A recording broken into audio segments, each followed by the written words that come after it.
My name is Anna Volkov. I'm 31.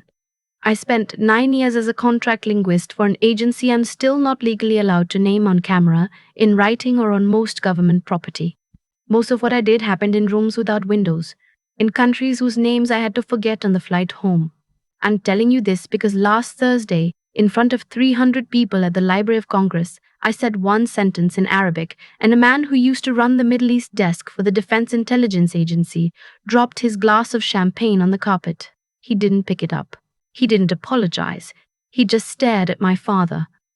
My father was the guest of honor. He'd written a book, one of those memoirs retired intelligence men write when their pensions aren't enough and their egos are too much. The book had a navy blue cover with his name embossed in gold. The publisher had spent real money on it. The Library of Congress had agreed to host the launch, which is the kind of thing that happens when your father used to brief presidents and still gets Christmas cards from senators. I wasn't invited because he wanted me there. I was invited because my stepmother, Diane, told him it would look strange if his only daughter didn't come. She was right. It would have looked strange. So a thick cream envelope arrived at my apartment in Alexandria 3 weeks before the event, with my name written in calligraphy by someone who got paid $40 an hour to write names in calligraphy. There was no note inside, just the invitation and a parking pass. I wore black. I don't own a lot of dresses anymore. The one I picked was simple, knee-length, with sleeves that came down to my wrists because I have a scar on my left forearm from a piece of shrapnel that nobody is allowed to know about. I wore flats. I have a permanent issue with my right ankle from a bad landing in 2019, and I wasn't about to limp through the Jefferson Building for the sake of my father's launch party. When I walked in, he didn't see me at first. He was holding a glass of something amber and laughing at a joke a senator's wife had just told him. He has a specific laugh he uses for senators' wives. It's loud and quick, and it ends a half second before it should. He's been using that laugh since I was a child. When he saw me, the laugh stopped. He recovered fast. He always did. Anna, he said, like my name was a piece of furniture he'd forgotten he owned. You came. Diane invited me, I said.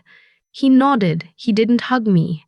He gestured at a waiter, and the waiter came over with a flute of champagne I didn't ask for and didn't want. Then he turned back to the senator's wife, and the senator's wife pretended she hadn't noticed any of it. I'd been standing in the corner for about 40 minutes when Diane found me. Diane is 54 and kind in the specific way that women who married difficult men become kind. She has a soft voice, and she's read every book my father has ever pretended to read. She squeezed my elbow and told me she was glad I came. Then she lowered her voice and said, "He's going to ask you to say something. During the readings. Just a few words about him." I told him not to, but I already knew. He'd done this before. At my high school graduation party, he'd made me recite a poem I'd written when I was 9. At his 60th birthday, he'd asked me to give a toast and then interrupted me 3 sentences in. He liked putting me on stages I didn't ask to stand on. It made the room feel sorry for him, having a daughter who was so quiet, so awkward, so disappointing compared to the version of himself he carried in his head. "It's fine," I told Diane.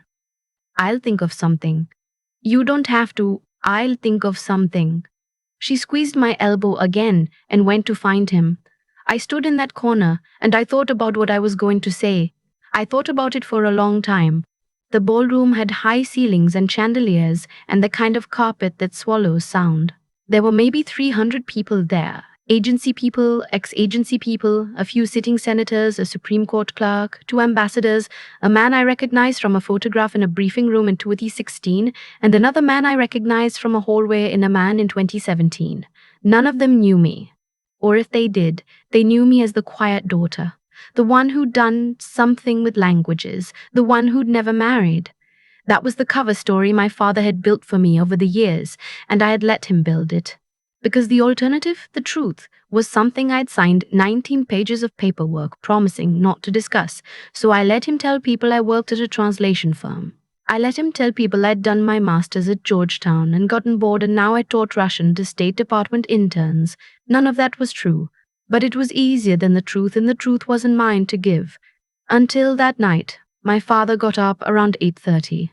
He read from chapter 4 of his book. Chapter 4 is about his time as deputy chief of station in Istanbul in the late 90s. It's the chapter where he describes a young analyst named Marcus Riley, who he calls the most promising mind I ever mentored. It's the chapter where he describes Marcus's death as an operational casualty that haunted the rest of my career. I sat in the third row, in the seat Diane had saved for me, and I listened to my father read about Marcus Riley with the kind of practiced grief that public men learn to perform. He paused in the right places. His voice caught on the line about Marcus's mother. Someone in the back actually whispered, "Oh," out loud. I have a picture of Marcus Riley in a shoebox in my closet. He was 28 when he died. He had freckles across the bridge of his nose and a bad habit of humming when he was nervous. He drank his coffee with 3 sugars. He could read Pashto upside down. He died in a basement in Tehran in October 2018, 8 years after the operation my father was describing. He didn't die in Istanbul. He died in a city my father was telling everyone in that room he'd never been involved with. And he didn't die from an operational casualty. He died because someone, somewhere up the chain, decided that extracting him would expose a relationship with a foreign intelligence service that the agency could not afford to expose. I knew all of this because I was the one who was supposed to bring him home. I was 23. It was my first real assignment in the field. I'd been pulled in because I spoke Farsi well enough to pass for Tehrani-born when I needed to, and because the cell we were running there was bleeding people, and they wanted someone the targets hadn't seen before. Marcus and I had been there for 9 days. We had a route. We had a window. We had 3 names on a list of assets who needed to come out before the network folded. I had memorized the route until I could walk it with my eyes closed, and then the order came down. The order said no extraction. The order said the cell was burned. The order said the assets, 3 people, including Marcus, were to be considered non-recoverable and that any attempt to retrieve them would be considered a violation of operational protocol. The order was signed by my father. He didn't know I was on the team. He didn't know I was on the team. He didn't know I was in Tehran. My handler had used a work name for me on every document that crossed his desk. To him, I was an asset designation, not a daughter. He looked at a sheet of paper, made a decision, and signed it. And 4 hours later, I was standing in a stairwell in the south of the city, watching the building Marcus was in from across a courtyard and waiting for a green light that never came. I made it out. The other woman with me made it out. Marcus didn't. 2 of the assets didn't. The third, an old man who'd been feeding us information about a shipment route for 9 months, was found in a canal 3 days later. I came home. I sat in a hotel in Frankfurt for 2 weeks while the agency debriefed me. I signed more paperwork. I was given a commendation I'm not allowed to display. I went back to my apartment in Alexandria and I did not speak to my father for 14 months. He thought it was because I was busy. He told Diane I was going through a difficult phase. I never told him. I never told anyone. I went to therapy with a woman who had the clearance to hear what I was actually saying, and I worked through it the way you work through that kind of thing, which is to say, not at all, really, just enough to function. And then last Thursday, he stood in front of 300 people at the Library of Congress and read a chapter about Marcus Riley that wasn't even set in the right country. When he finished reading, the room applauded. He smiled the smile he uses for applause. Then he looked down at me and he said into the microphone, "I think this is a good moment to invite my daughter Anna up here. She's been quiet about my work her whole life, too quiet maybe, but I'd love it if she'd come up and share something about what it was like to be the daughter of a man who was always disappearing." The room laughed. They thought it was charming. The senator's wife from earlier put a hand on her chest like she was witnessing something tender. I stood up. I walked to the podium. He stepped aside with the kind of grand half-bow he'd been practicing in his head for years. He winked at the front row. The microphone was already at the right height for me because I'm almost as tall as he is. I didn't smile. I didn't thank him. I didn't acknowledge the room. I leaned in toward the microphone and I said one sentence in Arabic. I said, "Alya mama tatazakad man kana yutimuha." The dove remembers who used to feed her. It was the recognition phrase for our cell in Tehran. It was the line you said into a phone, or whispered in a doorway, or wrote on the back of a receipt to identify yourself to another asset in the network. It had never been declassified. It was not in any book. It was not in any database that anyone in that room had access to. There were maybe 11 people in the world who knew what that sentence meant. 3 of them were in the room. The first was a woman in the 5th row, named Elaine Brossard, who had run the Iran desk at State from 2017 to 2020. She looked up sharply, the way a person looks up when they hear a name they haven't heard in a long time. Her hand went to her throat. The second was a man named Dale Hartwig, who I knew only from his signature on the bottom of the document that had pulled me out of Frankfurt. He was sitting at the back, near the bar. He set down his glass of champagne on the small round table next to him with such care that I could see him counting the seconds it took. The third was the man who dropped the champagne on the carpet. His name was Russell Yates. He'd been deputy director of operations during the years Marcus died.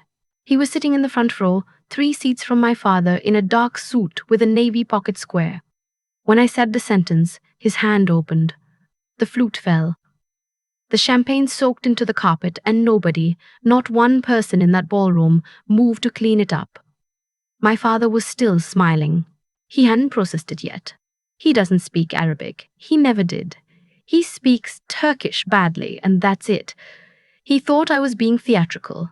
He thought I was doing one of those daughter of a spy things where I said something foreign and exotic to honor him.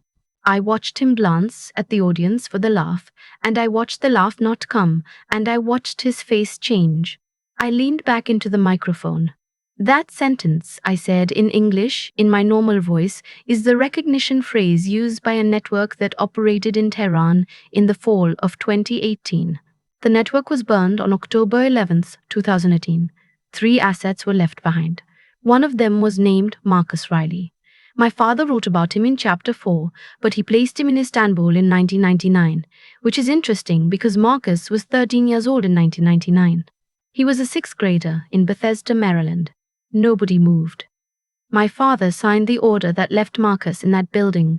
He didn't know I was on the team that was supposed to bring Marcus out. I had a different name on the paperwork. He doesn't read those papers carefully. He never has. He's a man who skims. I could see Diane in the front row now. Her hand was over her mouth. Her eyes were wet. I think she'd known something was wrong with that chapter for a long time. I think she'd asked him about it and he'd brushed her off, and she'd let it go because that's what she does. My father, I said, is going to sell a lot of copies of this book. He's going to do interviews. He's going to be on a panel at the Wilson Center next month. And every time someone asks him about Marcus, he's going to perform that little catch in his voice he just performed for all of you. I wanted you to know what it sounds like when he does it. I wanted you to know what's underneath. I looked at my father. He had not moved. His hands were braced on the back of the chair in front of him, and his knuckles were white and his mouth was slightly open like he was about to speak, but nothing was coming out. I'm not going to take questions, I said. I'm not going to do an interview. I'm not allowed to. There's a long list of things I'm not allowed to say, and most of them I'll take to my grave. But this one was about Marcus. Marcus's mother is in Bethesda. Her name is Janet. She is 68 years old, and she has never been told what really happened to her son. She was told he died in a car accident in Germany during a training rotation. She still has the folded flag they gave her on a shelf above her television. I have been in her house. I have eaten her cookies. I have lied to her face about her son for 7 years because I had to. And I am done. I stepped back from the microphone. The room was so quiet I could hear the air handlers in the ceiling. I walked back to my seat. I did not sit down. I picked up my purse. I walked past my father, who still had not moved, and I walked past Russell Yates, who was now staring at the floor where his champagne was, and I walked out of the ballroom. Nobody stopped me. 2 security guards near the door stepped aside. One of them, a young black man with kind eyes, gave me a small nod, almost like he'd known.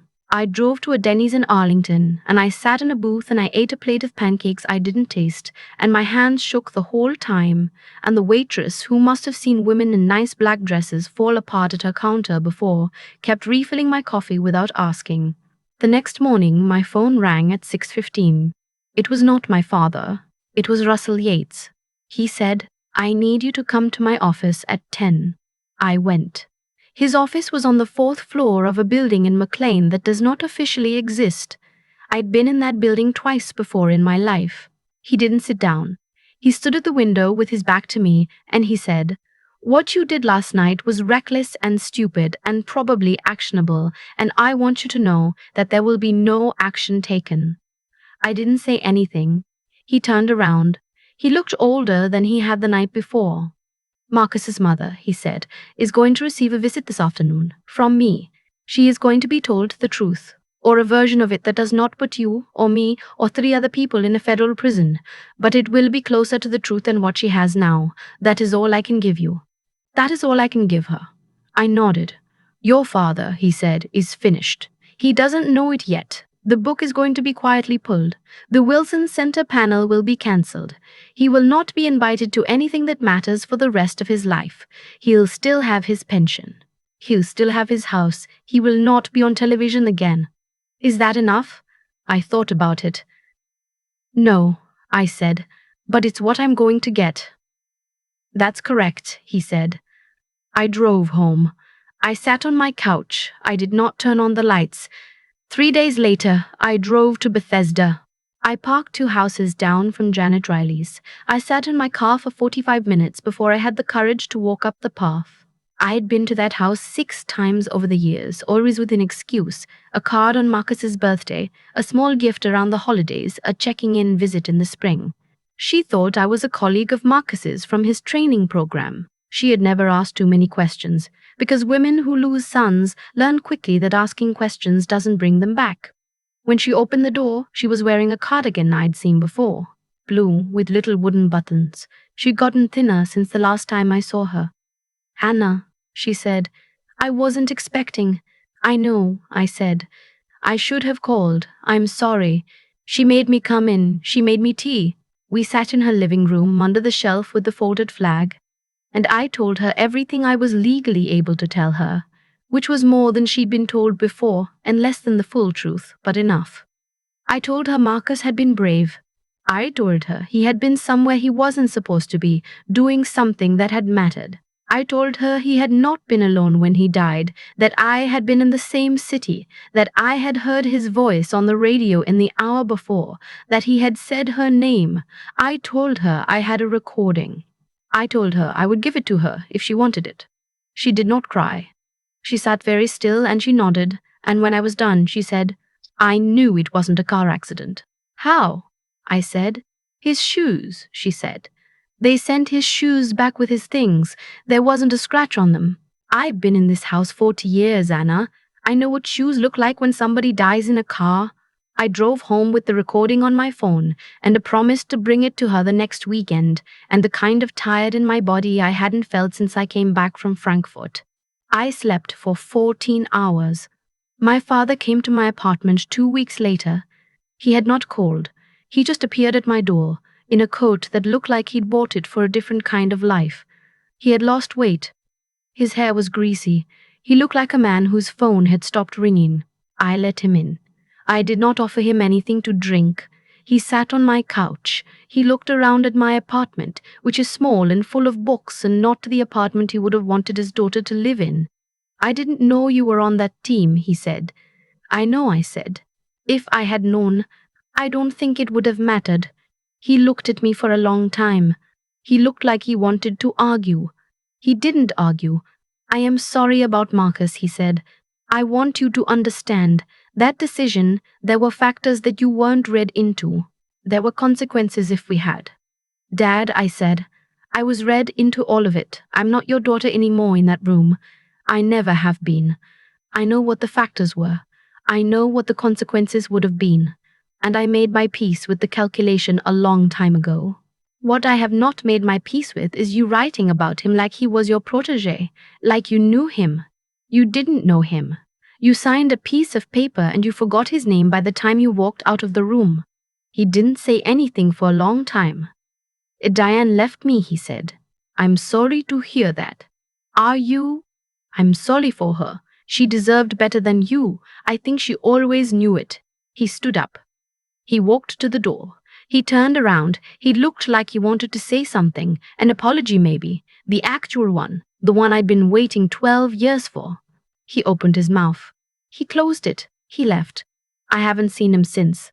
I hear from Diane occasionally. She moved to her sister's place in North Carolina. She seems lighter in her voicemails. I'm glad for her.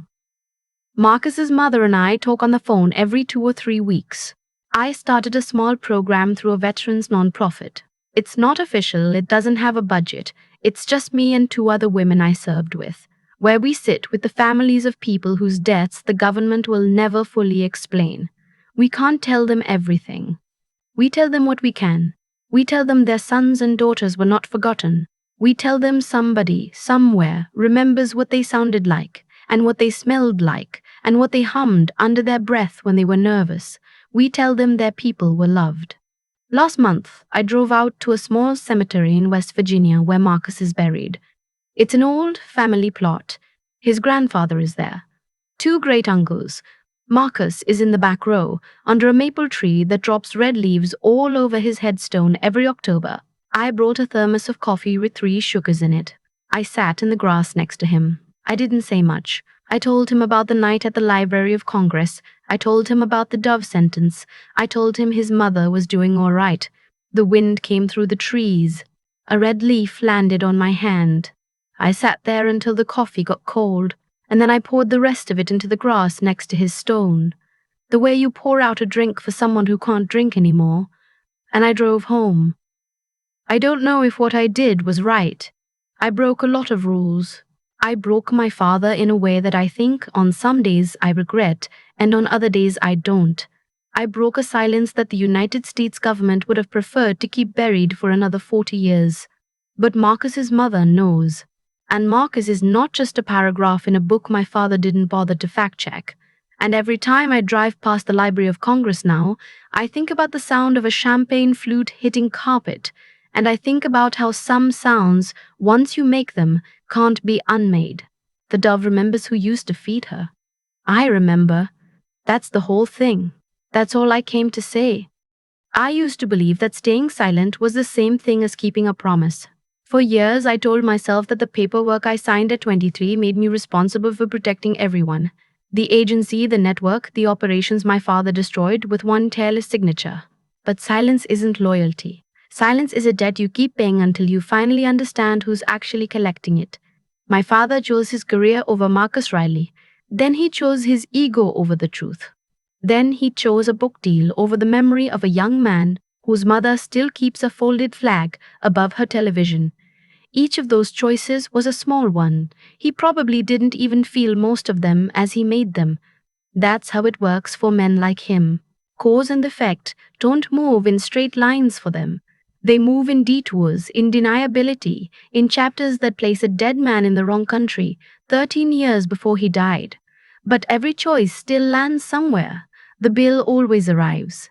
It just sometimes takes a daughter 12 years to deliver it.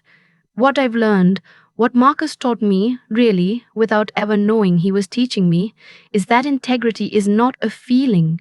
It's not a moment of courage at a podium. Integrity is the long, boring practice of refusing to let a lie become permanent, just because nobody's asking you to collect it. Janet Riley went 7 years without knowing how her son actually died. I helped her go 7 years. I told myself I was protecting her, but I was protecting myself, and I was protecting a man who didn't deserve it. The day I drove to Bethesda with the truth was harder than the night at the Library of Congress. It always is. Standing up to a room is loud. Sitting on someone's couch and telling them what really happened to their child is quiet, and the quiet costs more. If you're carrying something that doesn't belong to you, a secret somebody else asked you to hold, a story somebody else asked you to tell, you have to ask yourself who benefits from your silence. If the answer is the person who hurt you, or the person who hurt someone you loved, then your silence isn't honor, it's collaboration. I don't say that to be cruel. I say it because I lived it. Strength, the real kind, isn't being able to keep going under a weight that was never yours. Strength is being able to set the weight down, look at it honestly, and decide what part of it you actually owe and what part of it somebody else owes you. My father owes me an apology I will never get. I made my peace with that the night I watched him close his mouth at my door and walk away. But I owed Marcus a name said out loud in a room full of the people who erased him, and I owed his mother a truth that fit the shoes she'd held in her hands. Those debts I could pay. I paid them. That's the only justice I get to keep.